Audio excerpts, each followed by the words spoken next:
There is a level of mental and physical strength that makes people question reality. A level where hesitation disappears, where pressure stops working, where fear knocks and no one answers. You've seen people like this. They don't complain. They don't explain themselves. They don't negotiate with discomfort. While others panic, they move. While others quit, they persist. While others search for excuses, they execute. And when people try to explain it, they always choose the same lies. He's just lucky. She has good genetics. He had connections. She was born disciplined. These explanations protect fragile egos, because the truth is far more uncomfortable. There is a price for becoming unbreakable, and most people refuse to pay it. 400 years ago, in Japan's Tokugawa era, there was a man who paid it fully. He fought over 60 duels, many to the death. He began at age 13. He never lost. Not once. He wasn't the strongest. He wasn't the fastest. He wasn't the most elegant. But he developed something no one could touch. A mind that did not hesitate. A body that did not negotiate. A spirit that could not be shaken. His name was Miyamoto Musashi. Before he died, alone in a cave, he wrote everything down in a short, brutal manual known as the Book of Five Rings. Not philosophy, not motivation, not inspiration. A manual of warfare applied to life. And inside it is a system that can transform an ordinary man into someone people quietly fear. But there's a catch. Musashi didn't build strength by adding habits, tools, or motivation.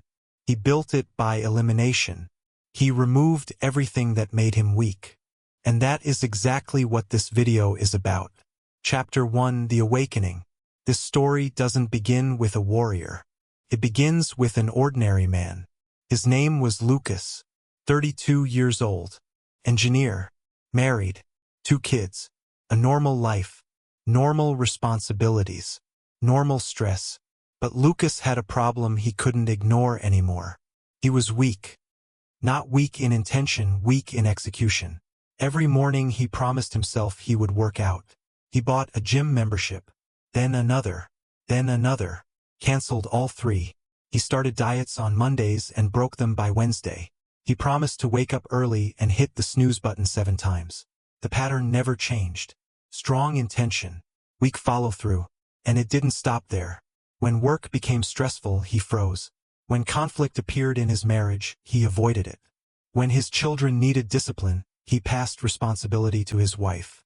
Lucas wasn't living, he was reacting. On autopilot. Always tired. Always behind. Until one day his body exposed the truth. During an important meeting in front of his boss and colleagues, it happened. His heart started racing. His hands began sweating. The room spun. He couldn't breathe. Panic attack. He left the room in shame and went straight to the doctor. The tests came back normal. No heart condition. No disease. The diagnosis was simple and devastating. Chronic stress. Anxiety. A nervous system that was untrained. The doctor said one sentence that changed Lucas's life. Your body is reacting to discomfort as if it were danger. Your mind cannot distinguish stress from threat. In other words, his mind was weak. That night, Lucas searched obsessively. How to train the mind. How to build mental toughness. How to stop fear. That's when he found Miyamoto Musashi. And something clicked immediately. Musashi wasn't teaching confidence. He wasn't teaching positivity. He was teaching war. Against hesitation. Against weakness. Against the self that quits. Lucas understood one thing instantly. This wasn't about becoming motivated. This was about becoming someone who does not break. Chapter 2. The Principle of Elimination. The first line Lucas read in the Book of Five Rings confused him. Have no preferences. Do not depend on any particular weapon. At first, it sounded unrealistic, almost careless. How do you become strong without preference? How do you master something without depending on it? Lucas kept reading, and slowly the meaning became terrifyingly clear. Musashi wasn't saying tools are useless. He was saying dependence is weakness. If your strength only exists under perfect conditions, then you are not strong, you are fragile. If you can only train when you feel motivated, you are weak. If you can only focus when it's quiet, you are weak. If you can only perform when conditions are ideal, you are weak. Musashi trained in all conditions. Wooden sword, steel sword, 2 swords, 1 sword, no sword, rain, heat, cold, night. Why? Because the enemy doesn't wait for you to be ready. Life doesn't wait either. Lucas realized something painful. His discipline depended on everything outside of him. He could only work out if he slept well. The gym was open. He felt energetic. He could only eat healthy if his wife cooked. He wasn't stressed. The day felt right. He could only be calm if work was smooth, people were kind. Nothing unexpected happened. In other words, his strength wasn't his own. It was borrowed. Musashi would have called this false strength. So Lucas made a decision. He wouldn't add anything new. He would remove dependencies. The first cut. No gym. No schedule. No equipment. Just his body and the floor. 20 push-ups every day. Anytime. Any place. Any condition. No excuses. The first week felt easy. Too easy. That's how weakness hides, it pretends to cooperate. The second week, his arms began to ache. The third week, work travel disrupted his routine. The fourth week, he got sick. This is where Lucas had always quit. But this time, he remembered Musashi. Chapter 4, Senai. The Way of the Warrior. Musashi warned of a dangerous illusion. A calm mind inside a weak body. He wrote, "When the body is weak, the mind wavers. When the body is strong, the mind remains firm." Lucas was stronger but not tested. Musashi trained past comfort. So Lucas did something extreme. 100 push-ups every day for 30 days. No matter how long it took. No matter how painful it felt. Day 1, 45 minutes. Day 5, arms shaking. Day 10, doubt creeping in. Day 15, adaptation. Day 30, 12 minutes without stopping. But the real change wasn't physical. It was psychological. Once you prove to yourself that something impossible is survivable, fear loses its power. Musashi called this Seini Noi, the way of the warrior. Not talent, not genetics. The elimination of the belief. I can't. Chapter 5, Zanshin. The mind that remains. Most people relax too early. They finish a task and immediately disconnect. They achieve a goal and let their guard down. They survive difficulty and assume it's over. Musashi believed this mistake killed more warriors than bad technique. He called the principle Zanshin, the mind that remains. Musashi wrote about warriors who won a duel, celebrated for a second, and were cut down by an enemy they thought was already defeated. The fight, he said, does not end when the opponent falls. It ends when you are truly safe. Zanshin is not tension. It is continuity of awareness. Lucas realized his entire life lacked this. He would complete a project and mentally shut down. Finish training and collapse into distraction. Resolve one problem and ignore the warning signs of the next. His awareness was fragmented. So he trained Zanshin in simple ways. After finishing his push-ups, he didn't lie down. He stood still for 30 seconds, breathing, feeling the body, observing the state of the mind. After difficult meetings, he didn't escape into his phone. He sat quietly for a minute. What went well? What didn't? What emotions appeared? These moments were small but powerful, because awareness after action locks learning into the nervous system. When you immediately distract yourself, the lesson is lost. Within weeks, people noticed. You seem different. You're always present. You don't get rattled. Lucas wasn't trying to be impressive. He was simply never mentally absent anymore. Zanshin had changed how he existed. Chapter 6, Fudōshin. The Unmoving Mind. Day 105. The real test arrived. Lucas was called into an emergency meeting. Company restructuring. Layoffs. He was on the list. The old Lucas would have collapsed. Racing thoughts. Panic. Catastrophic fantasies. But something else happened. The sensation appeared. Tight chest. Heat. Adrenaline. Then nothing. No spiral. No story. No fear. Just presence. I see, Lucas said calmly. What's the timeline? The boss was confused by the reaction. You have 30 days, he said. Okay. Thank you for telling me. Lucas walked back to his desk and continued working. His coworkers panicked. Phone calls. Tears. Paralysis. Lucas remained steady. Not detached. Not numb. Rooted. Musashi described this as Fudōshin, the mind that does not move. He wrote, "The tree is unmoved not because there is no wind, but because its roots are deep." Lucas had grown roots. 105 days of exposure to discomfort. 105 days of non-reaction. 105 days of awareness. The storm arrived and he did not break. Calm creates advantage. Over the next 30 days, while others panicked, Lucas acted. Updated his resume. Contacted his network. Scheduled interviews. No rush.